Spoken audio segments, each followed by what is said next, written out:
ગળધરા જાઉં તો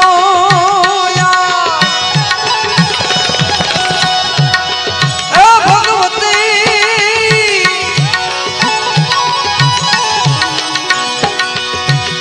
મારી ખોડાલ ને તેડાવો ને ગળધરા જાઉં તો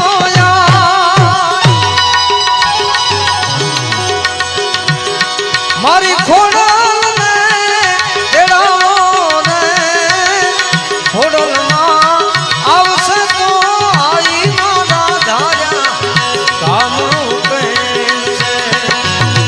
ઝઘડા